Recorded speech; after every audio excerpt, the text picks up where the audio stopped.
Math 105, Lesson 5. We're solving equations today.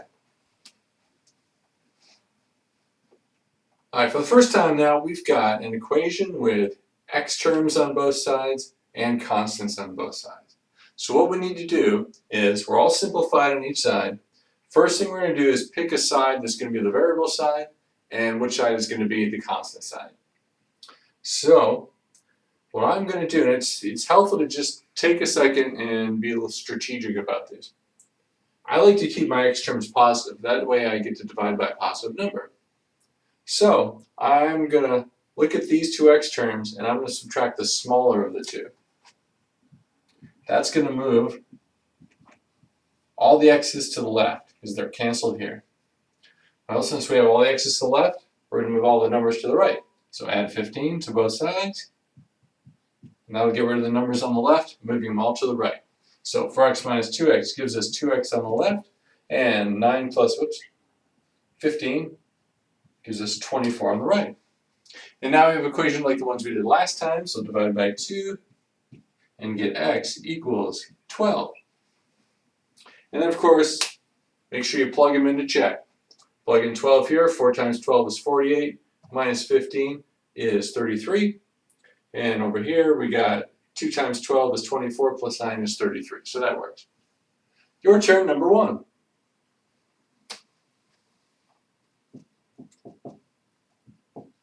Both the x terms are positive, so I'm going to subtract the smaller of the two. That'll keep this one positive. That'll move all the x's to the left, so numbers go to the right. So plus 23 here, that'll get rid of those. And now we've got 3x equals 27. Divide both sides by 3 and x equals 9. I'm not going to check every one. Make sure you do though. Okay, number 2. Now this time we've got one positive x term and one negative x term. So in this case, I'm going to add where we have the negative x term, and that's going to move all the x's to the right while keeping them positive. It's not necessary to keep it positive, but by having to divide by a positive number instead of a negative number, it eliminates the possibility of mistakes with negatives. Alright, so we got all the x's to the right. That means we're going to move the numbers to the left, so add 5 to both sides. So that gives us 10 on the left and 10 on the right. Divide by 10 on both sides and x equals 1. This one's really easy to check, so I'll go ahead and do this. Plug in 1 here, we get 8. 8 minus 5 is 3. Plug it in over here, we got a 2 here. 5 minus 2 is 1. Nice thing about x equals 1 or x equals 0, it tends to be easier to check. Alright, your turn, number 2.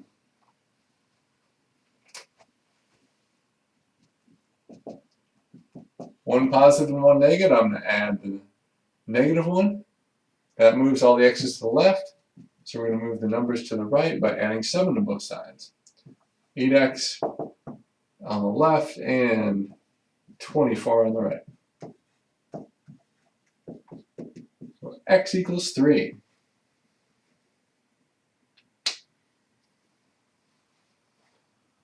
Now the third one, we've got 2 negative x terms. So in this situation, what I like to do is add the positive, or the larger one. By adding the larger one, we get rid of those negatives. We're going to have a positive value here. All right, that moves all the x's to the left. We're getting numbers to the right, so subtract 10 here, subtract 10 here. That gives us a single x here, and 9 minus 10 is negative 1. X equals negative 1. Your turn, number 3.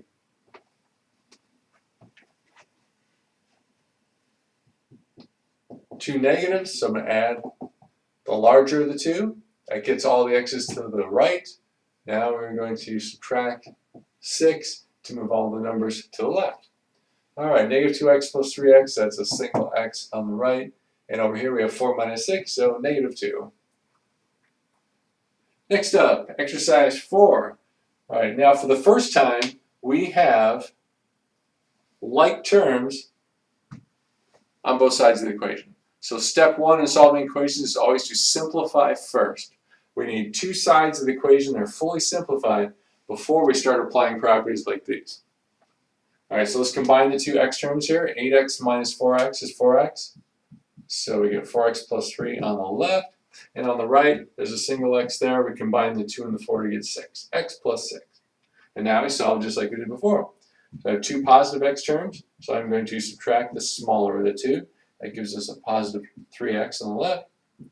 And subtract 3 on both sides. And we get 3 on the right. Divide by 3 on both sides, and x equals 1. That brings us to your turn number 4.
We have 2y and 3y on the left, some like terms we can combine. So there's 5y minus 3. And on the right, we got 4y, and we're going to combine 7 minus 8, so 4y minus 1. I'm going to subtract the smaller of the two, and then move the numbers to the right. And this one works out nicely, a single y on the left and 2 on the right. Y equals 2.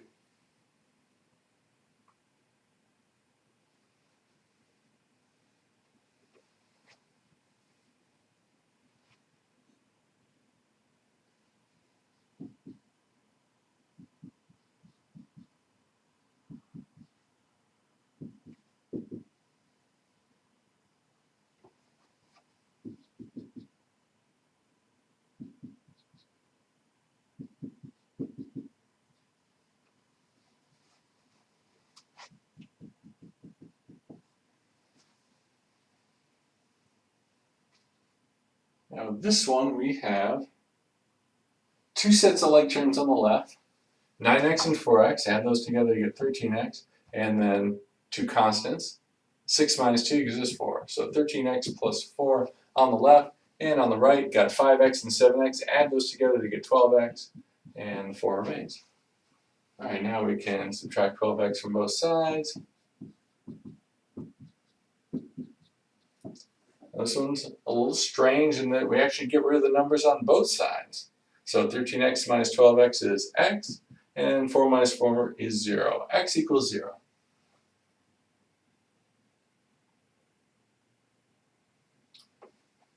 Your turn, number 5.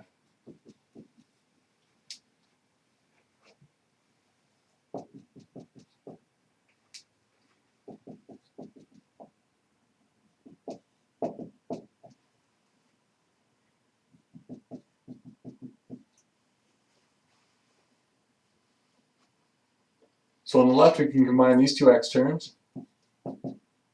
And then 5 and 3 is 8. And on the right, we got 12x plus 4.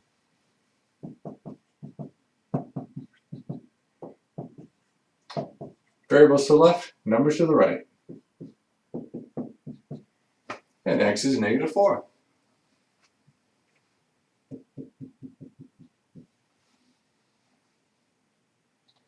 Example 6. Now for the first time we're seeing an equation with some parentheses. So when we're simplifying the left, start with distribution and then combine like terms.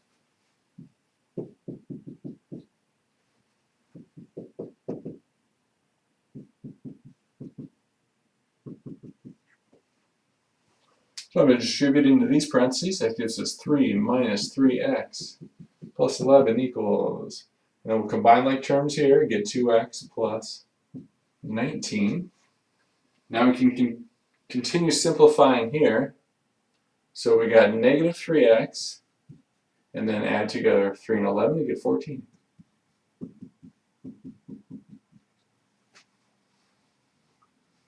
So now we have one positive x term and one negative x term. So I'm going to add to the negative one. That's going to move the x's to the right. So subtract 19 to move the numbers to the left. So negative 5 equals 5x. And now we can divide by the coefficient. And x equals negative 1.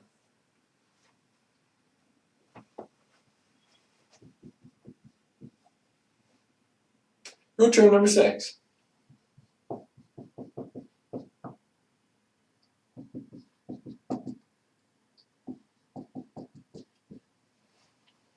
So we'll start by distributing 4x plus 8.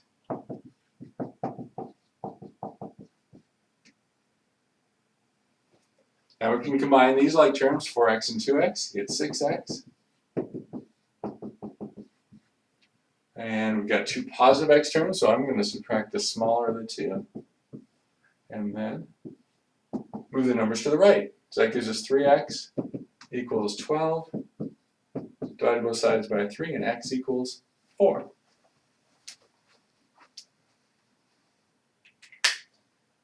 Your turn, number 7.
So we're going to start here with distribution. This is like distributing a negative 1 inside the parentheses. So that will just change the signs.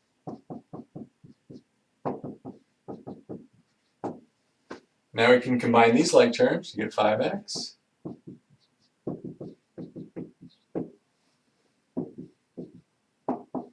Alright, subtract 2x from each side. Subtract 4 from each side. Whoops. Alright, that's going to get variables to the left, numbers to the right. 5x minus 2x gives us 3x on the left. And here we have negative 5 minus 4, sorry, it's a little hard to read.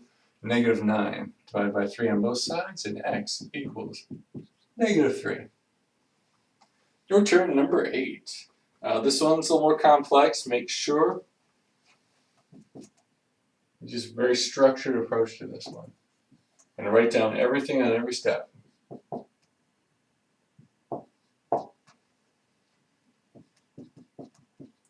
Found the students to take shortcuts on these. Make mistakes far more often.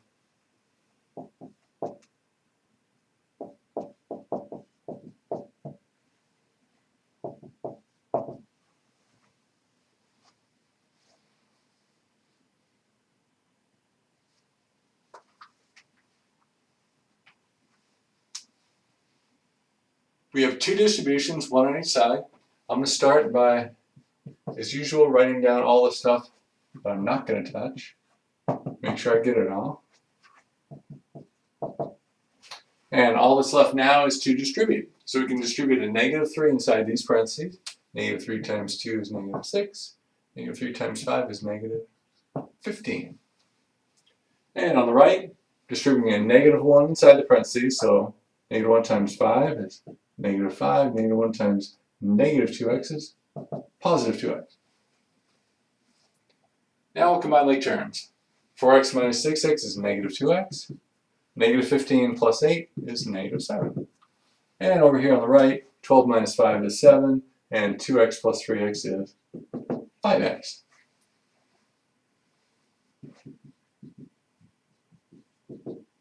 All right, I'm going to add the -1. That's going to bring the variables to the right. Now let's get the numbers to the left by subtracting 7. All right, these go away. -7 minus 7. Don't make the mistake of writing 0 here. We're subtracting, or we're adding -7, so that's -14. And over here we get 7x. Finally, divide by 7 on each side, and x equals -2.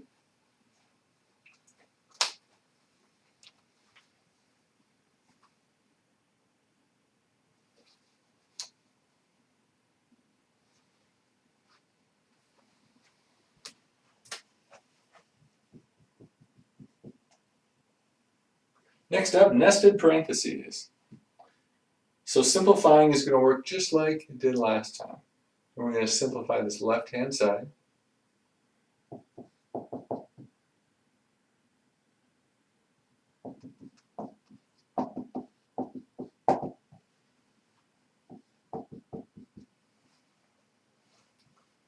Start, as we did last time, oops, that's the parenthesis there.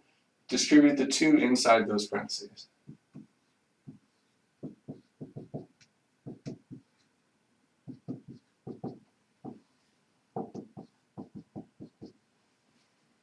Now we can simplify inside, combine these two x terms. 6 minus 5 is 1, so we got -3 times x plus 8.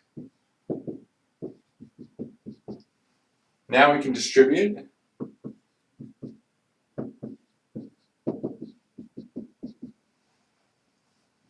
Let's combine the x terms, so I'm going to add the -1.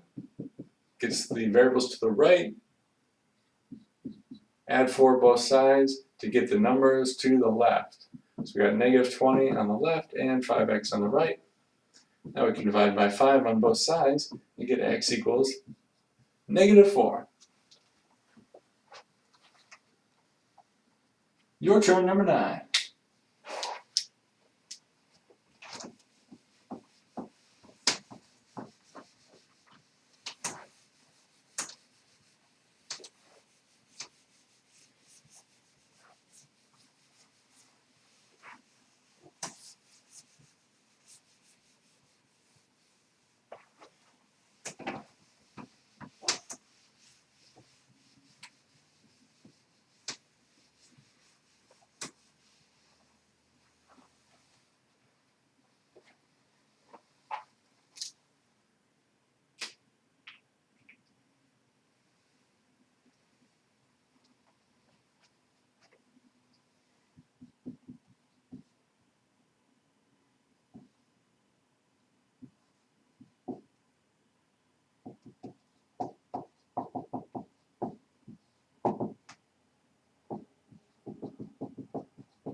So let's distribute here.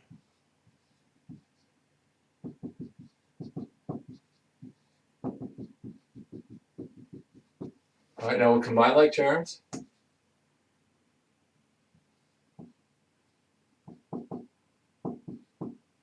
Combining 4 and -9, that's -5.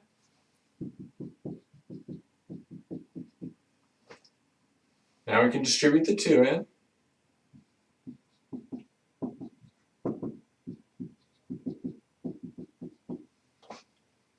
We have 2 positive x terms, so I'm going to subtract the smaller. That gets the variables to the left, so add 10 to get the numbers to the right.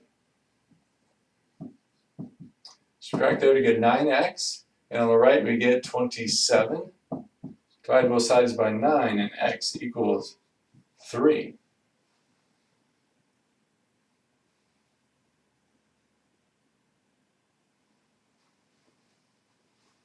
All right, so that is all of the linear type of equations you'll see in this course.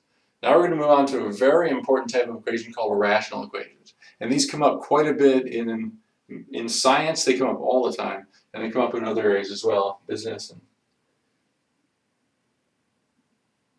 So a rational expression is a fraction with variables. And there's going to be a couple different configurations that require some specialized techniques.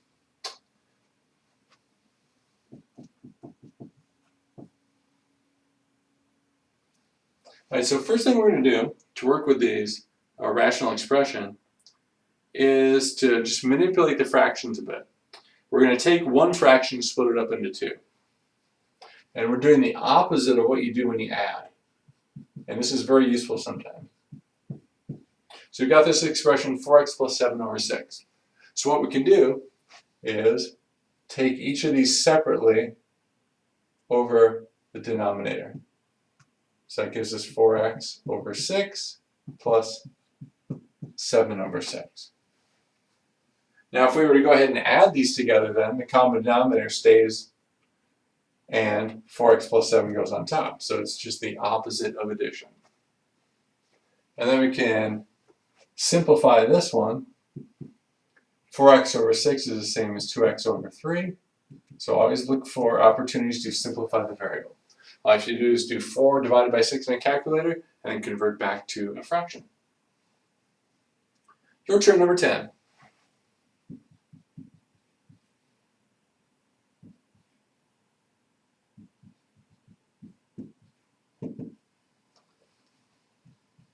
So split this into 2 with the same denominator, and then simplify the one on the left.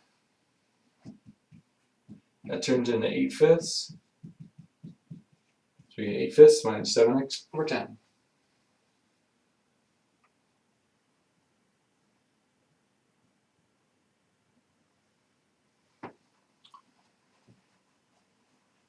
All right, the next is a kind of a contrived exercise on just manipulating expressions. And what we want to do is what's called solving for the 2. We want to get the 2 by itself. And the point of this is just to show what we do with a binomial, something inside parentheses. It doesn't have to be a binomial, it could be anything inside parentheses. So we can treat this as one thing. So we'll divide both sides by x minus 5. And then these binomials will go ahead and cancel that whole thing at once. And the reason we can do that is because we're dividing by the same thing. X minus 5 divided by x minus 5 is 1, just like 4 divided by 4 is 1. And of course we're going to do that to each side of the equation. And now all that's left on the left is 2, so we've solved for 2, 2 is by itself.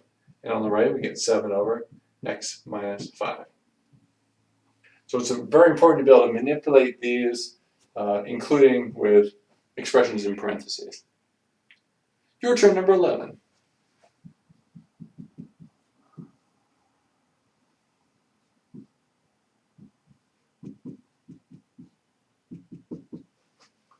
All right, we're going to get 9 by itself, so divide by the binomial on both sides. Binomials cancel, and 9 is 11 over 18 minus 3x.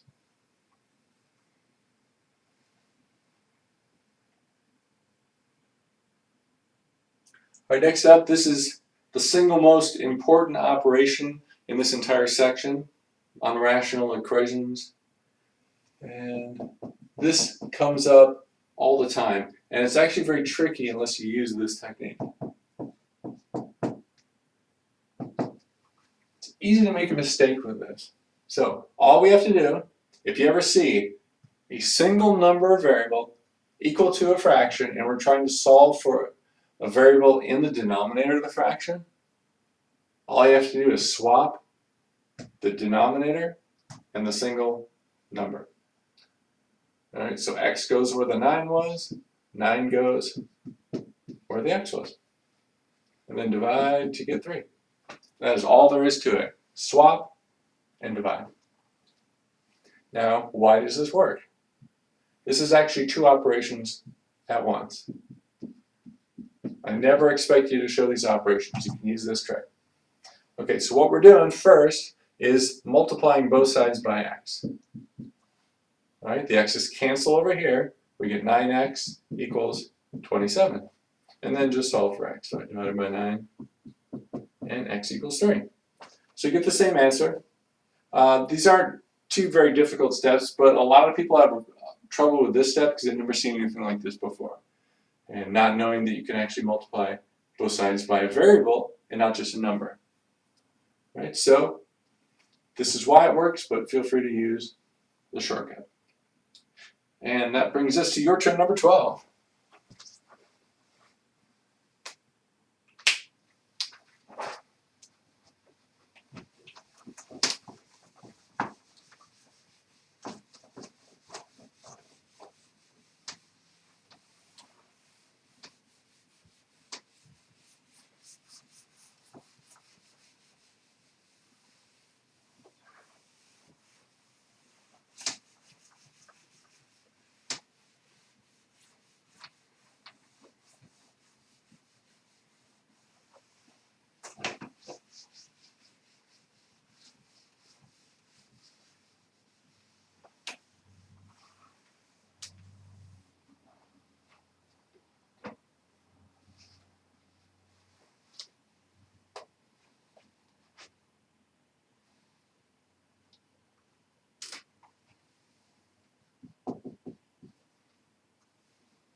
All right, use the swap trick.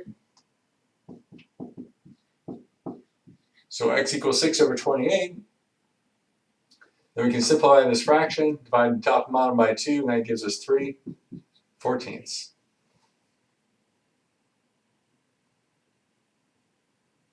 And we're going to finish up today with a couple of applications. First is from anthropology. We've got the height of a primate is related to the size of the humerus. That's the bone between the elbow and the shoulder. And those are related using this equation.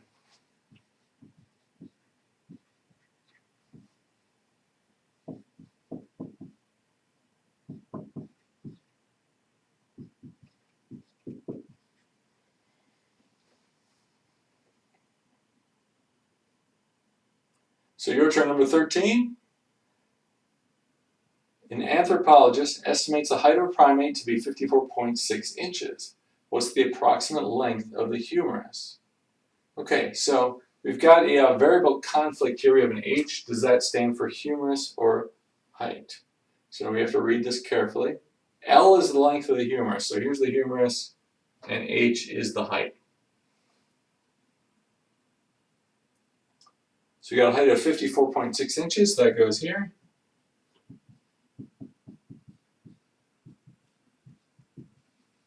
Now we need to get L by itself. So reverse order of operations, we'll start with subtracting the 27.8 from each side.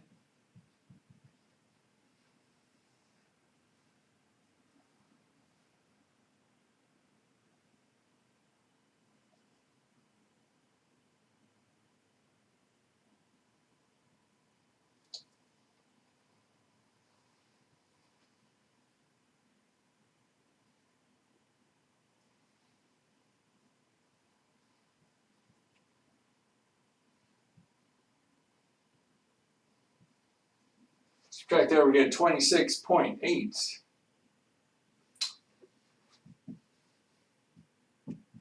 Equals 1.2 L. And it looks like I'm going to have to do this one by hand.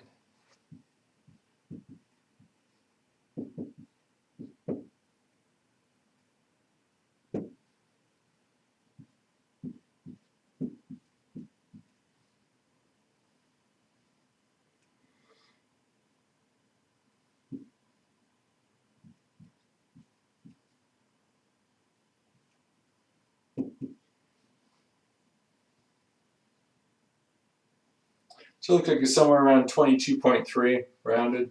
Might round to 22.4 possible. I'm not going to go through and any more of that. Okay, car safety now.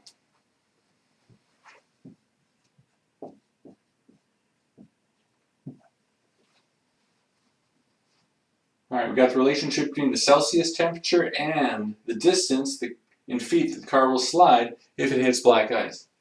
So that's something I'm sure everybody's familiar with around here.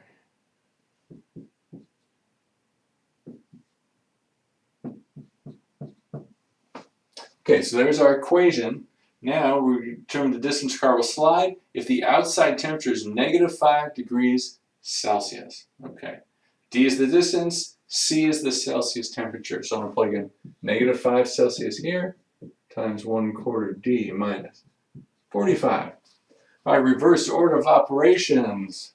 I'm going to add 45 to each side. All right, -5 plus 45 is 40. So 40 equals 1/4 D.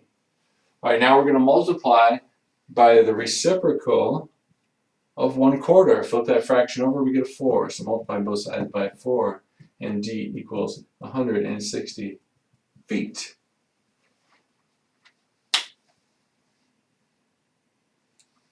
So, drive carefully, everyone.